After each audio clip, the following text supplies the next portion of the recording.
When you first study applied behavior analysis, you get sort of seduced by the math. I mean, you look at a perfect ascending graph, you identify the function of a target behavior, and you manipulate the antecedents in the environment. And the data just tells you your exact next move. Oh, absolutely. It feels so clean, right? Like an exact, flawless Right. science. And we spend years, training our brains to see the world entirely through that specific lens. We really do. We rely heavily on operational definitions, objective measurement, and evidence-based interventions. The prevailing mindset is kind of, if a phenomenon isn't observable and measurable, we simply do not want to deal with it. Yeah, but then, and here's the catch, you step out of the textbook and into a client's living room, Yeah? or a chaotic school IEP meeting. Oh, those are the worst. Right. Or a clinic break room where staff tensions are just running incredibly high. And suddenly that beautiful, perfect graph doesn't map onto reality so easily. We find ourselves looking at a landscape that is messy, unpredictable, and driven entirely by human relationships. I mean, that is the absolute definition of clinical muddy waters. Right. Because you can write the most conceptually systematic behavior plan in the history of the field. Yeah. But if you cannot effectively communicate it to a stressed parent or collaborate with a highly skeptical teacher, that brilliant plan is entirely useless. The science basically just dies in the binder. And navigating that messy landscape is our mission today. So, welcome to today's deep dive. We are talking directly to you, the learner. Whether you are actively prepping for your BCBA exam and trying to master the specific task list, or you are already out there in the field just looking to elevate your professional practice without drowning in information overload, obviously, we have you covered. Exactly. And a quick note for you before we jump in, if you want to follow along or dig deeper later, you can access study guides, tools, and just a ton of ABA resources at stand.store/atherapy services. And we are focusing squarely on BCBA Foundation's E8 today, which is building and maintaining professional relationships. Because the overarching theme here is that strong collaboration isn't just a soft skill. It actively improves clinical outcomes and strengthens the integrity of our ethical practice. Yeah, it really does. So today, you will learn about the mechanics of active listening, conflict resolution, feedback skills, and the boundaries that keep our practice safe. We've got a great stack of sources today, too. The BCBA Ethics Code for Behavior Analysts, some clinical mock exam scenarios, Bailey and Birch's Ethics for Behavior Analysts, and the Supervisor's Guidebook. It's a really solid foundation to pull from. Okay, let's unpack this. Our sources make it abundantly clear that effective professional relationships begin with how we speak to and listen to caregivers. I mean, we spend years acquiring this highly specific, very dense vocabulary, right? Oh, for sure. We learn to say things like discriminative stimuli and motivating operations. Exactly. And then, the moment we sit down with a caregiver, the professional guidelines essentially tell us to throw all of that out the window and stop speaking what the sources call behavior ease. Which feels incredibly counterintuitive. I mean, you work tirelessly to master the science, and then you are told to hide the terminology. Right. But what's fascinating here is the underlying psychological mechanism of why we use jargon in the first place. Right. Often, practitioners use it as a shield. A shield? What do you mean? Well, we want to sound like the undeniable expert in the room. We want the parents to trust us because we sound highly educated. But the reality is, when we use dense terminology, we actually severely punish the parent's engagement. Like, imagine a parent overhears you and a behavior tech talking, and they ask, hey, what does DRA mean? Oh, I've seen this happen so many times. The instinct for a newly minted behavior analyst might be to say, oh, differential reinforcement of alternative behaviors means reinforcing functionally equivalent replacement behaviors while placing the inappropriate behavior on extinction. Which is technically a flawless textbook definition. Right, but it's completely alienating to the parent. Think about the behavioral loop happening in that exact moment. Yeah. When you hit a parent with that wall of jargon, they usually just nod their head. Yeah, they nod because asking for clarification might make them look foolish. Exactly. And looking foolish is a punishing experience. So they avoid the punisher by nodding, which then reinforces your jargon use. It's this vicious cycle of negative reinforcement where no actual learning occurs. Using dense ABA jargon with a stressed parent is like a doctor giving you a diagnosis entirely in Latin. That's a great way to put it. I mean, it might be technically precise, but it provides zero functional value to the patient. The sources suggest we strip away the Latin. We need to say something simple like, we teach him to request his iPad appropriately, but we don't give it to him when he's yelling. Yes. We explain that extinction just means withholding the thing they want so the yelling eventually stops. You capture the essence of the contingency perfectly with that translation. I do have to push back a little here, though. Okay, let's hear it. If our entire science requires precise operational definitions to function properly, doesn't translating it into everyday language risk the parent implementing the intervention incorrectly? I mean, if we don't use precise terms, things get sloppy, Yeah, right? I see that fear constantly in supervision, but we have to separate the concept from the vocabulary. Translating is not the same as dumbing down. Okay, that makes sense. You are teaching the parent the concept using their own environmental context. You are still being incredibly precise about the if-then relationship like. If he asks nicely, he gets the iPad. If he yells, he doesn't. You are preserving the scientific mechanism, but delivering it in a package the parent can actually unwrap and use. The mechanism remains intact, just the label changes. I like that. And communication isn't just about how we talk, right? It's heavily about how we listen. Oh, absolutely. Yeah. The sources get into the actual behavioral mechanics of active listening. They describe a listener as a discriminative stimulus. Which, in plain English, means you become a signal to the other person that their speaking will be rewarded. Nodding, smiling, maintaining eye contact, you are literally reinforcing the speaker's verbal behavior. Right. You are establishing yourself as a safe space for their thoughts. You are demonstrating understanding, which encourages them to keep sharing information that you might desperately need for your initial assessment. But there is a massive trap here, highlighted in our sources with a case study they call Managing Mom. Oh, that's a tough one. It really is. You have a parent who spends like 90% of your clinical session time crying about personal issues, marital stress, completely unrelated neighborhood drama, instead of discussing the client, her child. Yeah. And the practitioner in the scenario is just sitting there absorbing all of this, functioning as a makeshift marriage counselor. Which raises a really important question. Where is the line between being an active listener and operating completely outside our scope of competence? Because we are behavior analysts. We are not licensed mental health counselors. But it feels so incredibly cold to just cut off a grieving or stressed parent. I mean, if I'm sitting in someone's living room and they start crying about their divorce, holding up my hand and saying, hey, let's stick to the behavior plan, feels deeply unnatural. It does. But let's reframe that perspective a bit. You aren't being cold. You are protecting the integrity of the child's therapy. Active listening absolutely involves demonstrating empathy. But in the Managing Mom case, you have to realize that indulging the venting session is actively depriving the child of their clinical time. That's a hard truth. It is. You validate the parent's feelings, Yeah. you express genuine sympathy, but you must gently and firmly redirect the conversation back to the child's clinical goals. If they need heavy emotional support, your role is to provide a referral to a family therapist, not to fill that role yourself. Okay, so we strip away the jargon to get parents to buy in, and we set clear, empathetic boundaries to keep the focus on the child. But ironically, when we step out of the living room and into a conference room full of other professionals, people with master's degrees and doctorates, we suddenly use that exact same jargon as a weapon. Oh, completely. We use it to prove we are the smartest ones at the table. Yeah. We have to apply those exact same translation and listening skills with our colleagues because interdisciplinary teams represent one of the most significant friction points in our field. Collaborating with colleagues from other professions in the best interest of the client is paramount. It really is. We have a brilliant clinical teamwork example from the sources that highlights this friction. You are working alongside a speech-language pathologist, a physical therapist, and an occupational therapist. This is your habilitation team. The full squad trying to build up the client's life skills. Exactly. And during a meeting, the OT recommends a totally unfamiliar, non-evidence-based, highly pseudoscientific treatment for your mutual client. I mean, my internal alarm bells would be deafening. Oh, it is the classic clash of paradigms. As behavior analysts, we are fiercely protective of evidence-based practice. Our entire worldview is built on empirical data. Right.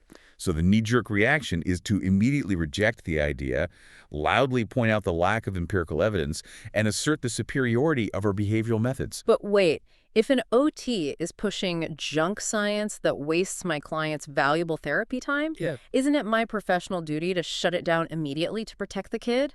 Letting them proceed feels like endorsing a flawed intervention. I completely understand that instinct. I really do. But asserting dominance in that meeting fractures the habilitation team. Yeah. Think about the long-term contingencies. If you publicly humiliate the OT or dismiss their expertise entirely, You create a hostile environment. Yeah, that makes sense. That OT might start covertly undermining your behavior plan when you aren't around. The care becomes disjointed. So what is the actual mechanism for handling that clash? What do we do? The sources explicitly guide us to first assess whether the proposed pseudoscientific treatment poses any immediate physical or psychological risk to the client's safety. Okay. If it is harmless, even if it is ineffective, you take the time to become familiar with what the OT is proposing. You listen. Then you respectfully share your evidence-based research. You suggest running a behavior analytic plan alongside theirs, taking baseline data to evaluate the outcomes objectively. Ah, so you let the data do the talking rather than your ego. Exactly. Collaborating with other disciplines isn't a battle to be won. It's like a compounding schedule of reinforcement. You build a bridge with that OT, and by showing humility now, they become infinitely more receptive to your behavioral strategies down the line. That is a phenomenal way to view it. Transdisciplinary collaboration means protecting the client's progress while acting with profound humility. We have to remember that other professionals genuinely care about the client's welfare too, even if their methods differ from ours. What about conflict within our own ranks?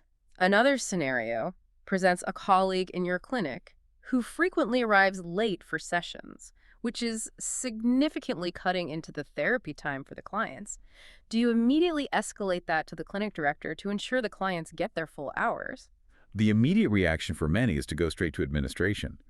But the recommended conflict resolution strategy is to approach the colleague privately first. Really? Yeah, you bypass the gossip mill and address the behavior directly.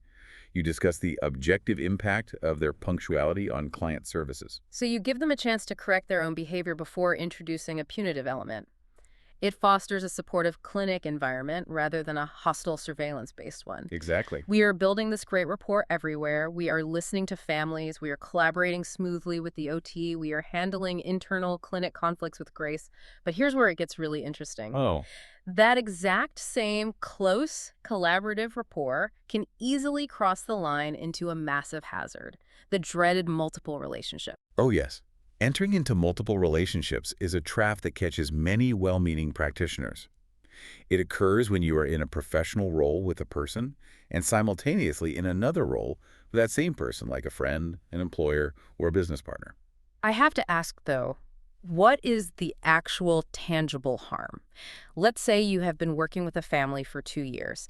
You help their child learn to communicate for the very first time. They are weeping with gratitude, and they hand you a $20 gift card to a local coffee shop, or they invite you to stay for a nice family dinner. Right. It feels incredibly rude, almost robotic, to reject their gratitude. Why can't we just accept a simple thank you? It is a profoundly natural human impulse to want to accept those gestures. Reciprocity is deeply ingrained in our social DNA. But what's fascinating here is the subtle psychological shift that occurs the moment you accept that gift or sit down at their dinner table. How so? The dynamic shifts permanently. You are no longer solely an independent, objective professional providing a clinical service. You have stepped into a social relationship. And a social relationship implies a social debt.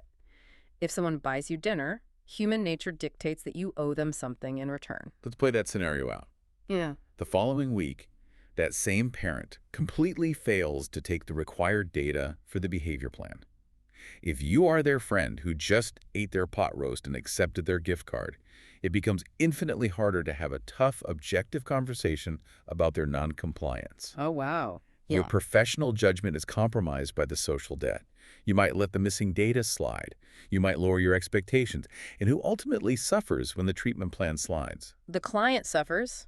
Wow, okay, that really clarifies the stakes. It isn't about arbitrary rules, it's about protecting our objectivity. The rule of thumb mentioned in the text is that we do not exchange gifts with a monetary value over $10 US. Right. And even then, a $5 coffee waiting for you every single session crosses the line because it becomes an expected, cumulative source of value. Which brings us to a really fascinating behavioral trap we fall into when we try to maintain these boundaries. The sources call it the white lies trap. I love this concept. Our society relies so heavily on polite white lies to avoid awkward friction. The text gives the example of a parent inviting you out for coffee. Instead of setting a firm boundary and saying, I prefer to keep our relationship professional, the practitioner panics. Because they don't want to seem rude. Exactly. So they say, oh, I'd love to, but I actually have to go shopping for my niece's birthday this weekend. And immediately, the trap springs shut. The parent says, "Oh, I love shopping. I can come help you pick something out." Now you are caught in a massive web of deception. Yeah. You have to invent a fake niece or go on a fake shopping trip just to maintain the lie. Polite deception inherently fractures behavioral contingencies. It destroys trust. You must have the interpersonal skills to establish boundaries honestly. You can lean on the professional guidelines. You can simply say, "I value our work together so much, but my professional field actually prohibits me from attending social events with clients. It is designed to ensure my complete objective focus stays entirely on your child's progress." That is such a powerful script to keep in your back pocket. Honesty builds long-term trust, whereas a white lie eventually requires more lies to sustain it. Exactly. Speaking of boundaries and providing value, there is another wild scenario in the text about giving public advice. Imagine a practitioner is doing a call-in radio show, or maybe a live stream on social media. Sandy from Toledo calls in and says, "My 5-year-old is eating things off the floor, digging in the garbage, nothing I do stops it. Give me some advice." Oh boy. A passionate behavior analyst might immediately hear that and think, that sounds like Pika. Let me outline a differential reinforcement program for you right now. But you absolutely cannot do that. You don't have a professional relationship with Sandy from Toledo. You haven't done a functional assessment. You haven't taken baseline data. You have no idea what the environment looks like. Giving specific, individualized advice in a public forum based on a 2-sentence description is incredibly reckless. So what's the ethical move? The correct response is to first recommend that Sandy take her child to a pediatrician to rule out any underlying medical or biological factors. Always rule out medical first. If a kid is eating non-food items, they might have a severe iron deficiency. No behavioral plan is going to fix a biological deficit. Precisely. If they are cleared medically, you suggest she formally hire a local professional who can observe the behavior in its natural environment. We must resist the urge to diagnose or treat from a distance. We really do. So we apply all this brilliant behavioral science to our clients. We use data, we carefully arrange antecedents, we focus on reinforcement. But the moment we have to manage our own staff or deliver supervision, we seemingly forget our own principles. Let's pivot to Section 4, the art of feedback. Oh, this is a big one. Setting boundaries protects clients, but setting clear expectations and delivering structured feedback protects our supervisees and the future of the field itself. Supervision is arguably one of the most critical aspects of our profession.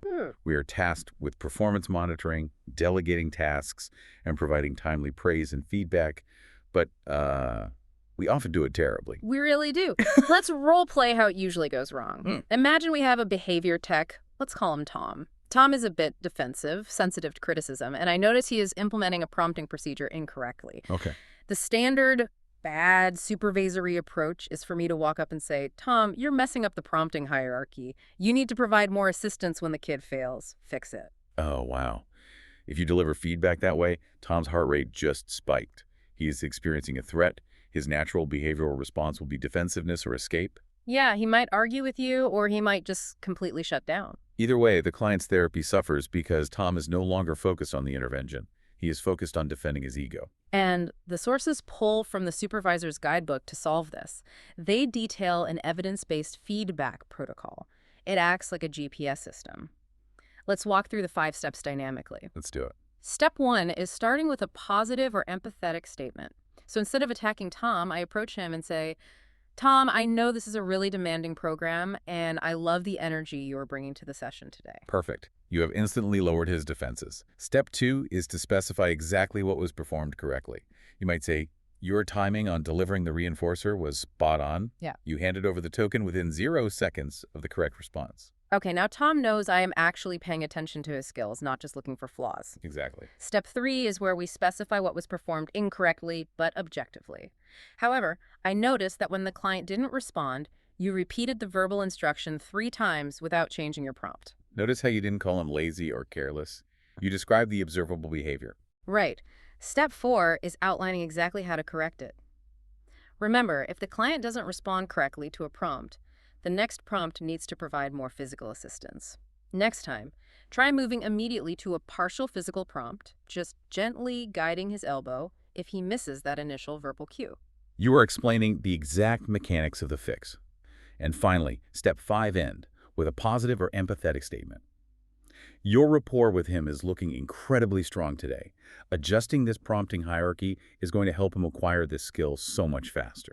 Notice what happens to the dynamic there. The feedback was immediate. It was highly specific. It balanced areas of improvement with what was done exceptionally well. You didn't wait for a tense monthly performance review to ambush him with criticism. You addressed it near the time of the behavior, allowing Tom to adjust his performance in real time. Good supervisory feedback is quite literally like a car's GPS. It doesn't scream at you or insult your driving abilities when you miss a turn. It just calmly and specifically tells you how to recalculate the route to get to the destination. That analogy perfectly captures the mechanism. It removes the emotional sting of criticism and focuses entirely on the behavior. We apply our science to our staff just as effectively and compassionately as we apply it to our clients. So, what does this all mean?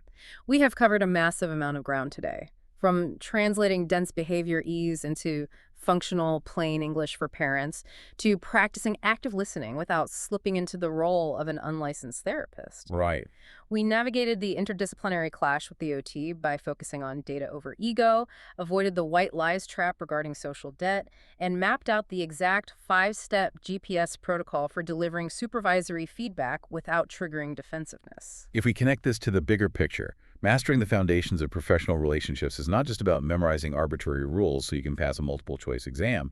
The professional guidelines act as a framework for survival in a highly complex human environment. Professional relationships thrive when we prioritize the client's welfare above our own comfort, above our own desire to sound smart, and above our instinct to avoid awkward conversations. Active listening, boundary setting, and structured feedback.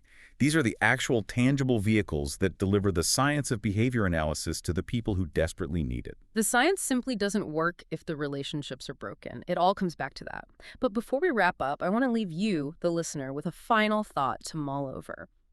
We spent all our time today talking about how to navigate these complex interactions once they start, how to respond to the parent, how to talk to the OT, how to guide the behavior tech. The mechanics of the interaction itself. Exactly. But the sources also demand an awareness of our own internal environment before we even speak.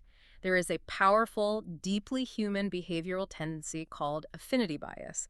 It is the completely natural reflex to, well, naturally gravitate toward and easily build rapport with people who are just like us, people who share our cultural background, our communication style, our educational level. It is basically an evolutionary shortcut for social bonding. Wait, not exactly. It goes even deeper than that. It is an invisible antecedent that colors every interaction. So here is the question for you to take into your clinic, your school, or your next supervision meeting. Let's hear it. If professional relationships are the absolute bedrock of our practice, how much of your success or your friction with certain clients, caregivers, or colleagues is being invisibly steered by affinity bias before you even say your very first word to them? That is a profound variable to analyze in your own daily practice. Until next time, keep diving deep.